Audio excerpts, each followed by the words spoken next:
Red టీవీలో మీ వ్యాపార ప్రకటనల కోసం ఈ నంబర్ ని సంప్రదించండి 6281747728. Hello guys, welcome to our channel. This is Teja. Right now మనం ఉస్మానియా హాస్పిటల్లో ఉన్నాం. సో దిల్షుక్ నగర్లో హాస్టల్లో ఉండి చదువుకుంటున్న ఒక అమ్మాయిని కాంగ్రెస్ నాయకుడు వాళ్ళ కొడుకు కొన్ని వేధింపులకు గురి చేసి ఆ అమ్మాయి తనంతట తను ఆత్మహత్య చేసుకునేలాగా చేశాడని చెప్పేసి కొన్ని వార్తలు అయితే వెలుగులోకి వచ్చాయి. ప్రస్తుతం అయితే ఆ అమ్మాయి బాడీని ఉస్మానియా హాస్పిటల్కి తీసుకురావడం జరిగింది. సో ప్రస్తుతం మనతో మాట్లాడడానికి వాళ్ళ రిలేటివ్ ఒకరు ఉన్నారు. ఒకసారి పూర్తిగా అతను అడిగే ప్రయత్నం చేద్దాం. అన్న, లాస్ట్ టైము అమ్మాయి దగ్గర నుంచి మీకు ఎప్పుడు ఫోన్ వచ్చింది? నేను యాక్చువల్గా సండే మాట్లాడాను. ఒక జాబ్ వాకిన్ ఉంది వెళ్ళమని.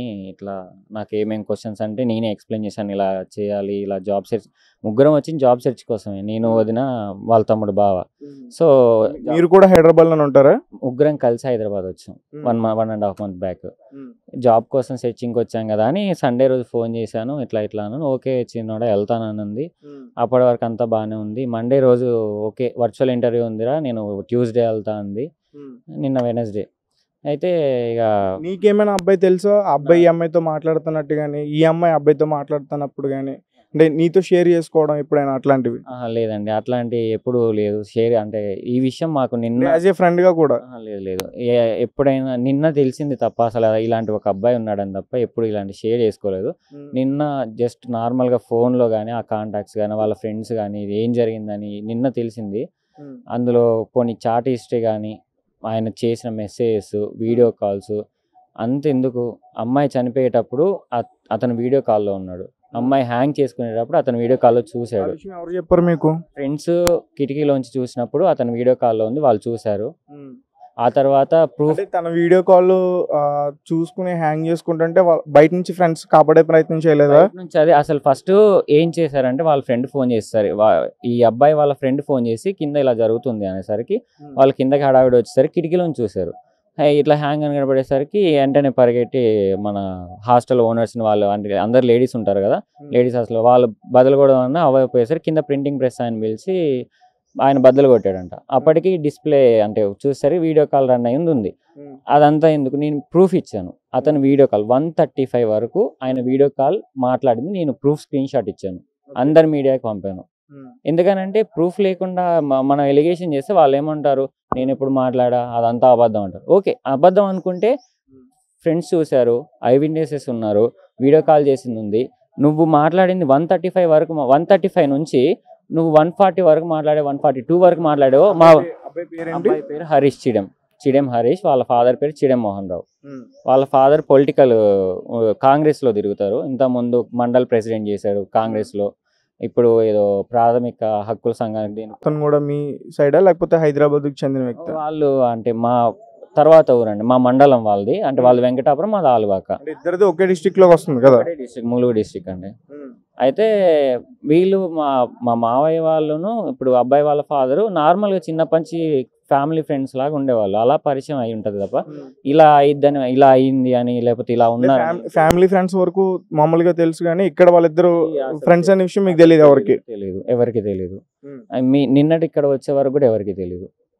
అయితే ఏదో గొడవ విషయంలో నార్మల్గా మా అత్తయ్య అంటే ఇట్లా గొడవలు అవుతున్నాయి అని చెప్పి తెలిసింది అత్తయ్యకి, నార్మల్గా తెలిసింది. వాళ్ళ అమ్మకు చెప్పింది ఆమె? ఏం గొడవలు అని చెప్పిందని క్లారిటీ లేదు. అమ్మ అసలు మాట్లాడే సిచ్యువేషన్లో కూడా లేదు. అసలు నిన్నటి నుంచి ఇంకా అమ్మకి చనిపోయిందని తెలియదు కూతురు. మా ఉదయం చనిపోయిందని మా అత్తయ్యకి తెలియదు. తినట్లేదు, ఏం చేయట్లేదు, జస్ట్ సూసైడ్ అటెంప్ట్ చేసిందంటేనే అలా ఉంది ఆమె. ఇంకా చనిపోయిందంటే ఏమవుద్ది? అందుకే ఏం చెప్పలేదు.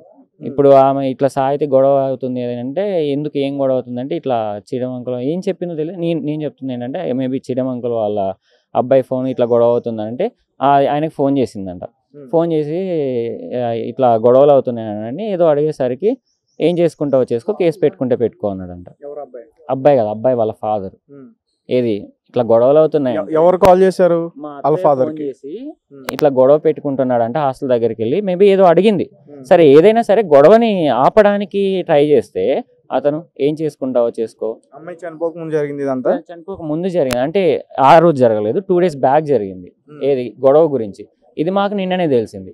మాకు అసలు ఏం జరిగిందని నిన్న వెళ్ళేవరకు ఎవరికి ఏం తెలియదు.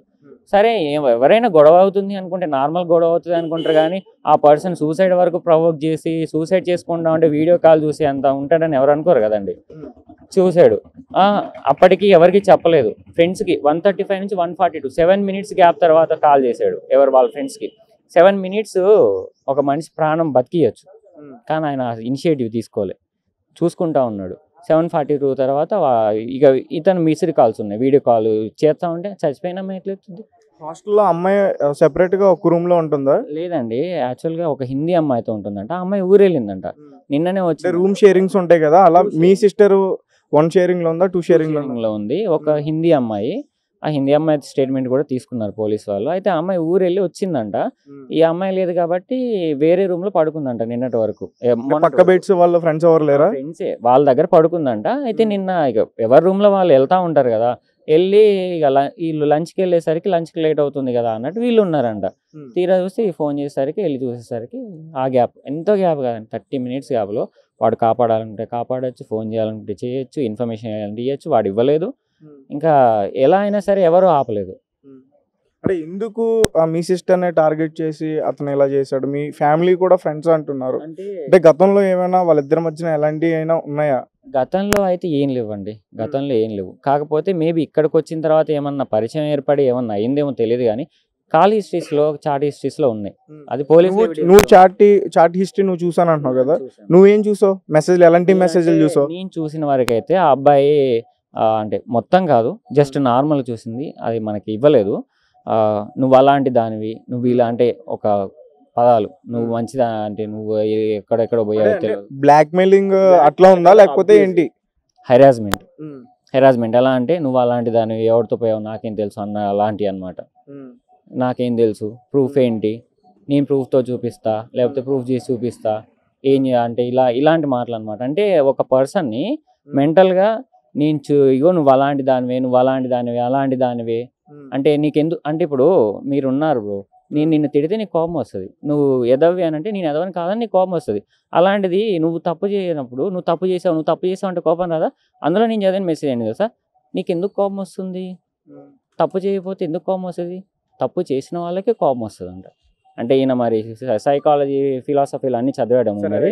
కానీ ముందు అంటే ఈ మెసేజ్లన్నీ పక్కన పెడితే ముందు హాస్టల్ దగ్గరకు వచ్చి అబ్బాయి గొడవ చేశారని చెప్తున్నారు. ఫ్రెండ్స్ చెప్పడం వల్లే తెలిసిందండి, మాకు తెలీదు. ఆ విషయం మీకు ఎవరితో షేర్ చేసుకోలేదు? అమ్మాయి ఎవరికి షేర్ చేసుకోలేదు, జస్ట్ హాస్టల్ వాళ్ళకి, వాళ్ళ ఫ్రెండ్స్కి తప్ప ఎవరికి తెలియదు. అది నిన్న వెళ్తే తెలిసింది అంతే, అంతకు మించి అసలు గొడవ అయింది ఇలాంటి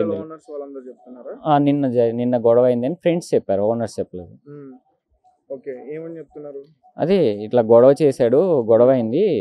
మరి గొడవ అయినప్పుడు హాస్టల్ ఓనర్స్ అమ్మాయి వాళ్ళ పేరెంట్స్ కి ఇన్ఫార్మ్ చేయాలి కదా? ఇన్ఫార్మ్ చేయలేదండి, ఇన్ఫార్మ్ చేయలేదు. రైట్. అయితే మరి ఇప్పుడు ఏంటి పోలీస్ వారిని మీరు ఏం డిమాండ్స్ చేస్తున్నారు? డిమాండ్స్ అంటే ఒకటే అండి, ప్రెజెంట్ సూసైడ్ కేసు మీద నడుస్తుంది, అనుమానం ఉన్న వాళ్ళ మీద రావాలి అనుకుంటే ఎంక్వైరీ కేసు పెట్టారు, ఇంకా లేదా? పెట్టాం, నైటే కేసు పెట్టాం. నైట్ మా వాళ్ళు అక్కడి నుంచి వచ్చారు, వచ్చేసేపు మేము అక్కడే కూర్చున్నాం, స్టేషన్లోనే ఉన్నాం.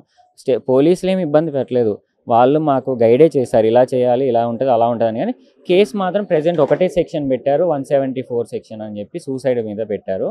మరి మిగిలిన వాళ్ళని అటాచ్ చేసాం కదా సార్ అంటే ఏం చెప్పారనంటే ప్రెజెంట్ సూసైడ్ కేసు మీదే నడుస్తుంది, అది అయిపోయిన తర్వాత ఎంక్వైరీలో వచ్చిన తర్వాత అప్పుడు ఎవరైతే సస్పెక్ట్స్ ఉన్నారో వాళ్ళ ఎంక్వైరీ ఉంటుంది, అప్పటి వరకు ఇదే నడుస్తుంది అని అన్నారు. ఎవిడెన్స్ అంతా తీసుకున్నారా మరి మీ దగ్గర నుంచి? ఎవిడెన్స్ అంతా వాళ్ళే హ్యాండ్ ఓవర్ చేసుకున్నారు, మా దగ్గర ఏం లేదు.